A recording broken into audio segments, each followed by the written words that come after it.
Hello friends, welcome to my academy. Friends, आज के इस क्लास में आपके रीट के एग्ज़ाम के लिए सीडीपी पेपर 1 पेपर 2 दोनों के प्रीवियस क्वेश्चनों को डिस्कस करने वाले हैं। तो चलिए देखते हैं आज के क्वेश्चन। यहाँ पर आपका फर्स्ट क्वेश्चन क्या दे रखा है। लेव वाइगोस्की ने संज्ञानात्मक विकास के सिद्धांत में डैश जैसे मनोवैज्ञानिक उपकरणों को बहुत महत्वता दी है। ठीक है, ऑप्शन क्या दे रखा है, भाषा, कैलेंडर, कैलकुलेटर, मोबाइल। देखिए, अगर हम बात करें यहाँ पर लेव वाइगोस्की की, तो यहाँ पर पहला क्वेश्चन यही बन जाता है कि सामाजिक सांस्कृतिक सिद्धांत किसने प्रतिपादित किया। ठीक है, तो यहाँ पर आपका ऑप्शन क्या होगा, लेव वाइगोस्की। क्योंकि जो लेव वाइगोस्की किसकी बात करते हैं, समाज और संस्कृति की बात करते हैं, इसलिए इनकी थ्योरी का नाम भी है सामाजिक सांस्कृतिक सिद्धांत। ठीक है, सोशियो कल्चरल थ्योरी। तो ये बात आप ध्यान रखेंगे। देखिए, इन्होंने सबसे ज़्यादा किसको महत्व दिया। पहला तो इन्होंने दिया समाज को, यानी जो बच्चा होता है अपने समाज के थ्रू चीज़ों को सीखता है, अपने कल्चर, अपने संस्कृति के थ्रू चीज़ों को सीखता है। साथ ही साथ इन्होंने सबसे ज़्यादा इंपॉर्टेंट दिया लैंग्वेज को। ठीक है, यानी जो बच्चे का समाज और जो बच्चे की संस्कृति होती है और जो बच्चे की लैंग्वेज होती है, ये तीनों ही है ना बच्चे के विकास में बहुत ही ज़्यादा इंपॉर्टेंट होते हैं। बच्चे के विकास का एक तरीके से महत्वपूर्ण पहलू होते हैं। ठीक है, यानी बच्चा अपने समाज से चीज़ों को सीखता है, अपने संस्कृति से चीज़ों को सीखता है, और जो उसकी लैंग्वेज होती है वहाँ से भी बच्चा बहुत सारी चीज़ों को सीखता है। तो यहाँ पर हमसे क्वेश्चन यही पूछ रखा है कि लेव वाइगोस्की ने संज्ञानात्मक विकास के सिद्धांत में डैश जैसे मनोवैज्ञानिक उपकरणों को बहुत महत्व दी। तो यहाँ पर देखिए, अगर ऑप्शन में आपको समाज दे रहता तो भी आपका ऑप्शन ये होता, संस्कृति दिया होता तब भी आपका ऑप्शन ये होता। बट यहाँ पर किसी भी ऑप्शन में समाज और संस्कृति से रिलेटेड कोई भी ऑप्शन नहीं दे रखा है, सिर्फ लैंग्वेज के बारे में दे रखा है। तो इसलिए हमारा ऑप्शन फर्स्ट ऑप्शन सही हो जाएगा। हो सकता है कि सेम क्वेश्चन आपसे पूछे और यहाँ पर लैंग्वेज की जगह जो है समाज लिख दे, है ना, तब भी आपका ऑप्शन सही हो जाएगा, है ना, या फिर संस्कृति लिख दे तब भी आपका ऑप्शन सही हो जाएगा, या फिर लैंग्वेज लिख दे, है ना। तो तीनों को इन्होंने इंपॉर्टेंट दिया है ना। तो आपका यहाँ पर फर्स्ट ऑप्शन करेक्ट ऑप्शन हो जाएगा। तो ध्यान रखिएगा, जो लेव वाइगोस्की उन्होंने SCL को महत्व दिया, यानी कि समाज, ठीक है, सोसाइटी, कल्चर और लैंग्वेज को क्या दिया है, महत्व दिया है। आगे देखते हैं, नेक्स्ट क्वेश्चन क्या दे रखा है आपका। एक प्रगतिशील कक्षा में, है ना, इन्हें प्रोग्रेसिव क्लासरूम। ऑप्शन क्या दे रखा है, बच्चों को सीखना इनाम व सजा के प्रयोग से नियंत्रित होता है। देखिए, जब भी प्रोग्रेसिव क्लासरूम की बात की जाए, प्रगतिशील शिक्षा की बात की जाए, तो वहाँ पर जो बच्चे का सीखना होगा, ठीक है, वो कभी भी इनाम और सजा के द्वारा नियंत्रित नहीं किया जाएगा। क्योंकि जो प्रगतिशील शिक्षा है वो ये कहती है कि बच्चा लर्निंग बाय डूइंग करे, है ना, यानी कि कुछ एक्टिविटी करके सीखे। उसको पुरस्कार और दंड देने की बात करती ही नहीं है। तो ये ऑप्शन तो आपका पहले ही कट जाएगा। बच्चों को सख्त निगरानी में रखना चाहिए, वो अनम्य पाठ्यचर्या अपनानी चाहिए। देखिए, जो प्रगतिशील कक्षा है वो क्या कहती है कि हमें फ्लेक्सिबिलिटी, जो पाठ्यचर्या है उसमें फ्लेक्सिबिलिटी लानी चाहिए, है ना, यानी कि लचीलापन हो। लचीलेपन का मतलब क्या है कि बच्चे की ज़रूरत के अकॉर्डिंग हम उसमें थोड़ा बहुत चेंज भी करें, है ना। ऐसा नहीं कि जो पाठ्यचर्या है वो बिल्कुल फिक्स्ड हो, है ना, बच्चों को समझ में आए या फिर नहीं आए हम उसमें कोई भी चेंज नहीं करेंगे, है ना। तो ऐसी पाठ्यचर्या नहीं होनी चाहिए। जैसे बच्चे की ज़रूरत है उसके अकॉर्डिंग उसमें थोड़ा बहुत जो है चेंज कर सकें, फ्लेक्सिबल होनी चाहिए, है ना। तो ये भी गलत है। यहाँ पर सी ऑप्शन क्या दे रखा है, सीखने को सुशासित करने के लिए वेधन व अभ्यास की विधि का पालन किया जाता है। देखिए, ये भी आपकी प्रोग्रेसिव क्लासरूम नहीं कहती है। वो किस चीज़ पे जोर देती है, लर्निंग बाय डूइंग पे, यानी कुछ बच्चे एक्टिविटी करके सीखे, और जितनी भी शिक्षण गतिविधियाँ कराई जा रही हैं वो बच्चे को केंद्र में रख करके कराई जाएँ। ठीक है, यहाँ पर बार बार रिपीट कराना, चीज़ों को अभ्यास कराना, वेदन कराना बिल्कुल सही तरीका नहीं होता है। इसकी बात आपकी प्रोग्रेसिव क्लासरूम नहीं करती, तो ये भी ऑप्शन गलत हो जाएगा। सीखने का आधार प्रत्यक्ष अनुभव व संवाद होते हैं, बिल्कुल सही बात है। यानी कि प्रत्यक्ष अनुभव दो, बच्चे को कुछ एक्टिविटी करके दिखाइए या फिर बच्चा खुद उस एक्टिविटी में इन्वॉल्व हो, है ना, आप उसे डायरेक्ट इंटरेक्ट कीजिए, संवाद कीजिए, वाद विवाद कीजिए, चर्चा कीजिए, है ना। तो यहाँ पर सबसे ज़्यादा बच्चे को एक्टिव रखने की बात की जाती है, तो डी ऑप्शन आपका करेक्ट ऑप्शन हो जाएगा। आगे देखते हैं, देखिए यहाँ पर क्वेश्चन क्या है, कौन सी बुद्धि का प्रदर्शन करने वाले व्यक्ति अपने भावनाओं के बारे में गहराई से जानते हैं और अपने गुणों को पहचानते हैं। ठीक है, ऑप्शन क्या दे रखा है आपको, तर्क, गणितीय बुद्धिमत्ता, शारीरिक गति, संवेदनात्मक बुद्धि, अंतः व्यक्तिक बुद्धि, भाषाई बुद्धि। देखिए, अगर हम बात करें यहाँ पर हार्वर्ड गार्डनर की, ठीक है, तो उन्हीं की थ्योरी से क्वेश्चन आपका बना हुआ है। हालांकि उनका यहाँ पर नाम नहीं दे रखा है। क्वेश्चन बन जाता है कि हार्वर्ड गार्डनर ने कौन सा सिद्धांत प्रतिपादित किया, तो बहुबुद्धि का सिद्धांत प्रतिपादित किया। ठीक है, क्वेश्चन डायरेक्ट बनेगा तो ध्यान रखिएगा कि बहुबुद्धि का सिद्धांत प्रतिपादित किया। इन्होंने मल्टीपल टाइप ऑफ इंटेलिजेंस के बारे में बताया। इन्होंने टोटल 8 प्रकार की बुद्धि बताई है, जो कि आपकी NCERT की बुक में दे रखी है। ठीक है, अब देखिए 8 प्रकार में से तो 4 आपको यहीं पर देखने को मिल रखा है, और बाकी के मैंने आपको अपने प्रीवियस क्लासेस में करा रखा है। ठीक है, अब देखिए, अगर हम बात करें तर्क गणितीय बुद्धिमत्ता, है ना। तो तर्क गणितीय बुद्धिमत्ता उसके पास होती है जो व्यक्ति लॉजिक वगैरह प्रॉपर कर पाता है, जो गणितीय अवधारणाएं होती हैं उनको अच्छे तरीके से समझ पाता है ना। या फिर एक तरीके से कह रहे हैं कि जिनका हर एक चीज़ में तर्क वितर्क बहुत अच्छा होता है, उनके पास में कौन सी बुद्धि होती है, तार्किक गणितीय बुद्धि होती है ना। तो यहाँ पर जो ये क्वेश्चन दे रखा है उसके अकॉर्डिंग ये ऑप्शन है नहीं, है ना। शारीरिक गति संवेदनात्मक बुद्धि, शारीरिक गति संवेदनात्मक बुद्धि किसके अंतर्गत होती है, जिनका कि अपने बॉडी पर एक अच्छा खासा कंट्रोल होता है ना। जैसे कि जो लोग सर्कस वगैरह में काम करते हैं, अपनी बॉडी को कैसे भी रोटेट कर लेते हैं। इसके अलावा जो लोग क्रिकेटर होते हैं, है ना, या फिर डांसर जो लोग होते हैं, उनके अंदर कौन सी बुद्धि होती है, शारीरिक गतिक बुद्धि होती है, क्योंकि वो लोग अपनी बॉडी पर अच्छा खासा कंट्रोल कर पाते हैं, है ना।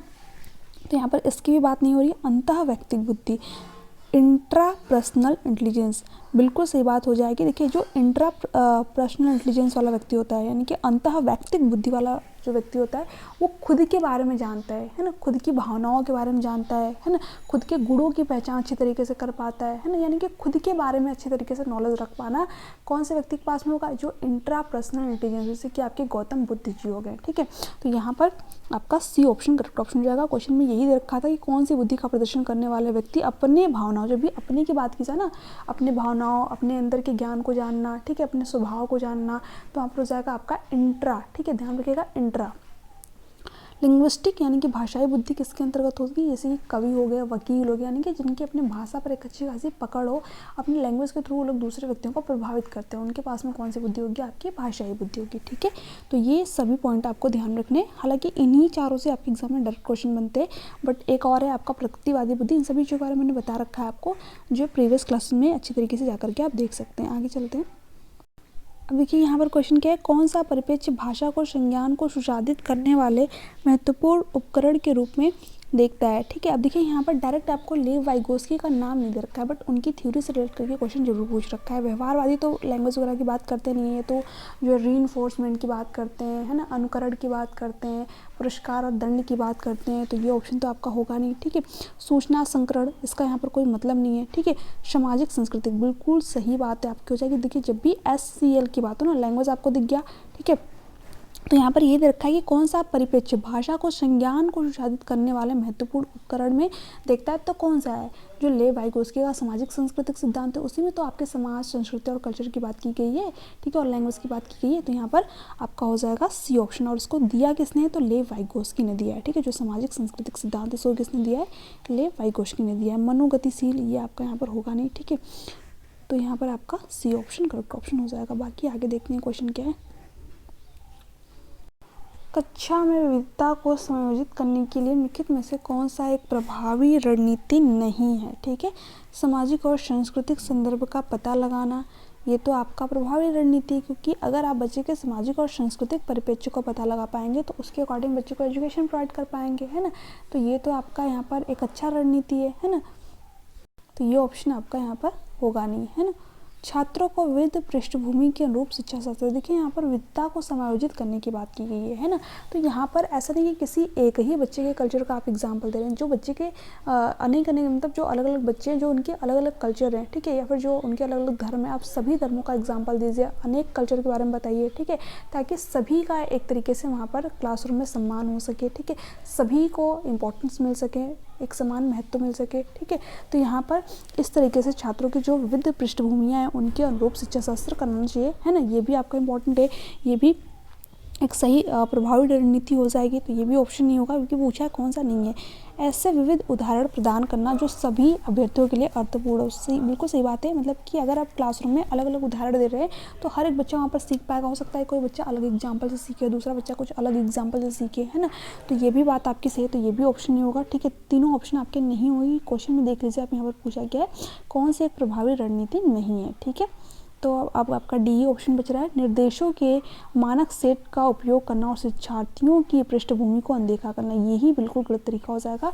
जो बच्चे की पृष्ठभूमि आप उसको अनदेखा नहीं कर सकते, क्योंकि आप अगर आप उसको अनदेखा करेंगे तो फिर बच्चे को सही तरीके से एजुकेशन प्रोवाइड कर ही नहीं पाएंगे, है ना।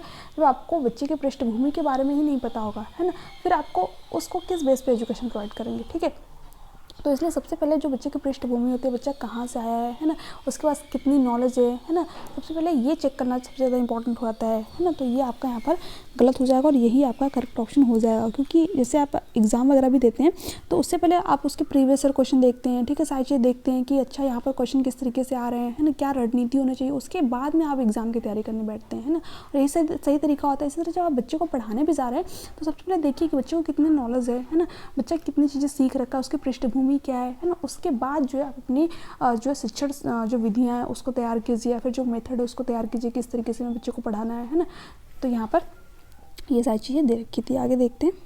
अब देखिए यहाँ पर क्या है, निम्नलिखित में से अर्थपूर्ण अधिगम के लिए आकलन की विशेषता क्या होनी चाहिए? मानकीकृत, व्यापक, रचनात्मक, गुणात्मक। देखिए अर्थपूर्ण, ठीक है, यहाँ पर अर्थपूर्ण अधिगम की बात की गई है।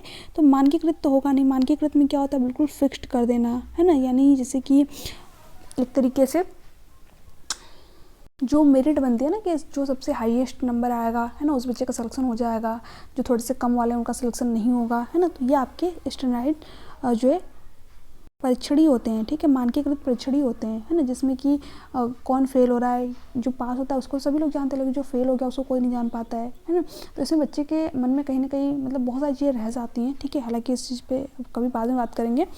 ये आपका यहाँ पर नहीं होगा, ठीक है। व्यापक यानी कि जो आकलन है बहुत व्यापक किया जाए, तो ये भी नहीं है। रचनात्मक आकलन जो होता है बहुत ही मतलब मीनिंगफुल लर्निंग के लिए बहुत ही इंपॉर्टेंट होता है, ठीक है। क्योंकि देखिए यहाँ पर जो अर्थपूर्ण अधिगम होता है उसके लिए सबसे ज़्यादा इंपॉर्टेंट होता है कि बच्चे का फॉर्मेटिव असेसमेंट किया जाए, क्योंकि फॉर्मेटिव असेसमेंट में बच्चे की कमियों का पता लगाया जाता है ना, बच्चा किस तरीके से सीखता है उसके बारे में पता लगाया जाता है।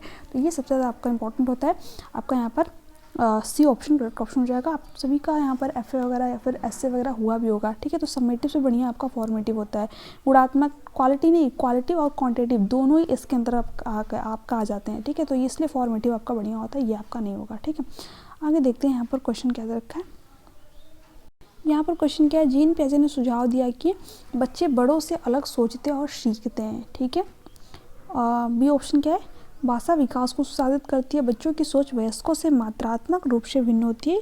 बच्चे खाली स्लेट के रूप में पैदा होते हैं और जन्म के समय नासमझ होते हैं, ठीक है। अब देखिए यहाँ पर जो जीन पियाजे हैं ना, वो ये नहीं कहते हैं कि बच्चा जो है बड़ों से अलग सोचते हैं और सीखते हैं, सारे मतलब वो यही कहते हैं, ठीक है। जो जीन पियाजे वो क्या कहते हैं, जैसे कि मान लीजिए, ठीक है, मैं इसको आपको बहुत ही अच्छी तरीके से समझा की कोशिश करूँगी, ठीक है। यहाँ पर देखिए जैसे कि मान लीजिए आप हो, ठीक है, मैं यहाँ पर इमेज, एक मिनट, मान लीजिए आप हो, ठीक है, कोई वयस्क व्यक्ति है और यहाँ पर एक छोटा सा बच्चा है, ठीक है। तो जीन पियाजे के कहने का मतलब क्या है, यहाँ पर बहुत ही अच्छी तरीके से आप समझ पाएंगे, है ना।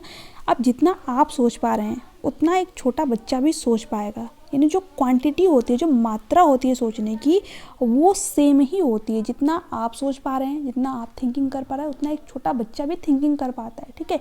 बट हाँ, जो गुण होता है, जो क्वालिटी होती है, जो प्रकार होता है, वो क्या होता है, आपसे अलग होता है। हो सकता है कि अपने घर के काम के बारे में, अपने ऑफिस के काम के बारे में, या फिर झगड़े के बारे में, ठीक है, या फिर कोई भी मतलब जो भी हो, जो बड़ा व्यक्ति है या फिर जो वयस्क व्यक्ति है वो इन्हीं सब चीज़ों के बारे में सोचता है ना।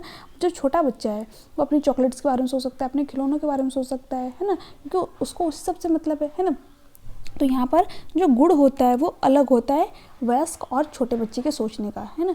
बट जो मात्रा होती है, जो क्वांटिटी होती है, वो सेम ही होती है। तो यहाँ पर आपका फर्स्ट ऑप्शन करेक्ट ऑप्शन हो जाएगा कि बच्चे बड़ों से अलग सोचते हैं और सीखते हैं, ठीक है। यानी जो क्वालिटी होती है वो अलग होती है, बड़ों से अलग तरीके से सोचते हैं और सीखते हैं, है ना। बट मात्रा क्या होती है, सेम ही होती है। तो ये बात सही है। भाषा विकास को सुसाधित करती है, नहीं। जो जीन पियाजे वो क्या कहते हैं, जो हमारा डेवलपमेंट होता है ना, जो हमारा विकास होता है, ठीक है, उससे हमारी भाषा आती है। फिर जो इस तरीके से कहते हैं, तो जो हमारी थॉट होता है ना, उससे हमारी लैंग्वेज जो है डिसाइड होती है, निर्धारित होती है ना। यहाँ पर भाषा को इन्होंने पहले महत्व नहीं दिया है, तो ये भी गलत। बच्चों की सोच वयस्कों से मात्रात्मक रूप से भिन्न होती है। देखिए मैंने क्या बोला, मात्रा में सेम होती है, गुण में अलग होती है, ठीक है। तो सिर्फ ये फंसाने के लिए आपको ऑप्शन दे रखा है, ये ऑप्शन होगा नहीं। बच्चे एक खाली स्लेट के रूप में पैदा होते हैं, ये बात आपके कहते हैं जॉन लॉक, ठीक है। तो ये बात ध्यान रखेंगे कि बच्चे को कोरी पटिया या फिर खाली स्लेट किसने कहा है, तो जॉन लॉक ने कहा है। जबकि जो जीन पियाजे इन्होंने तो बच्चे को लिटिल साइंटिस्ट माना, नन्हा वैज्ञानिक माने। ये क्या कहते हैं, जो बच्चा होता है अपने ज्ञान का निर्माण स्वयं कर लेता है, ठीक है। तो ये बच्चों को नासमझ वगैरह नहीं मानते हैं, तो ये गलत हो जाएगा आपका। अब ये आज का लास्ट क्वेश्चन, इंपॉर्टेंट क्वेश्चन है। निम्न में से किस युग्म का मिलान सही है। ठीक है, शिशु अवस्था, अब देखिए शिशु अवस्था में दे रखा है 6 से 11, तो ये तो बिल्कुल गलत हो जाएगा क्योंकि शिशु अवस्था में बच्चा जन्म से लेकर के 2 साल तक का होता है। ठीक है, तो ये गलत। माध्यमिक बाल्यावस्था 2 से 6, मैंने बताया था कि जो बाल्यावस्था है 2 पार्ट में आपका डिवाइड हो गया। एक तो आपका हो गया प्रारंभिक बचपन जिसको हम लोग 2 से 6 साल कहते हैं, है ना, या फिर पूर्व बाल्यावस्था के नाम से जानते हैं, है ना। जो माध्यमिक बचपन होता है इसमें तो बच्चा 6 से लेकर के 11 साल तक का होता है। ठीक है, तो ये भी हो गया गलत, है ना।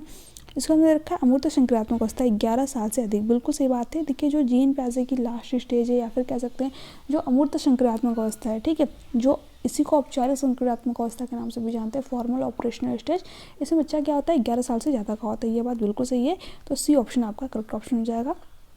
पूर्व संक्रियात्मक चरण जन्म से 2 वर्ष, नहीं जन्म से 2 वर्ष तो बच्चा यहाँ पर आ जाएगा शिशु अवस्था में, है ना। पूर्व संक्रियात्मक अवस्था में बच्चा होता है 2 से लेकर के 7 साल। ठीक है, इसलिए मैंने आपको जब भी स्टेज बताया तो वहाँ पर एज भी बताते हुए चला है। मुझे पता है कि यहीं से आपके एग्जाम में घुमा फिरा करके क्वेश्चन पूछ लेता है, फिर स्टूडेंट कहते हैं हमने तो ये पढ़ा ही नहीं था। ठीक है, तो इसलिए जो एज वगैरह मैं आपको बताती हूँ। ठीक है, अब देखिए यहाँ पर डायरेक्ट आपसे क्वेश्चन बना हुआ है, हल्का सा चेंज करके ऑप्शन को। ठीक है, तो इसलिए जितने भी मैं पॉइंट बता रहा हूँ ना, यहाँ से आपके एग्जाम में डायरेक्ट क्वेश्चन बने हुए हैं। अगर आप प्रीवियस और क्वेश्चन देखेंगे तो आपको खुद यहाँ पर समझ में सारी चीज़ें आ जाएंगी। ठीक है, तो ये थी आपकी आज की क्लास। इसके अलावा अगर आपको रीट एग्जाम के लिए नोट्स वगैरह चाहिए तो आप मुझे इस नंबर पर मैसेज करके पेड नोट्स को परचेज कर सकते हैं 7706974820। ठीक है, बहुत ही बेहतरीन नोट्स है। अभी आपके एग्जाम में टाइम भी कम है और कम टाइम में मतलब जो नोट्स है उसको आप 2 से 3 बार रिवीजन कर सकते हैं। इस तरीके से नोट्स का बनाया गया है और उससे जो आपने सीडीपी में एक अच्छा खासा स्कोर कर पाएंगे, पेपर 1 हो या फिर पेपर 2 हो। ठीक है, तो नोट्स चाहिए आप तो मुझे इस नंबर पर मैसेज कर सकते हैं। चलिए मिलते हैं नेक्स्ट वीडियो में, तब तक के लिए bye bye, take care, thanks for watching, thank you so much.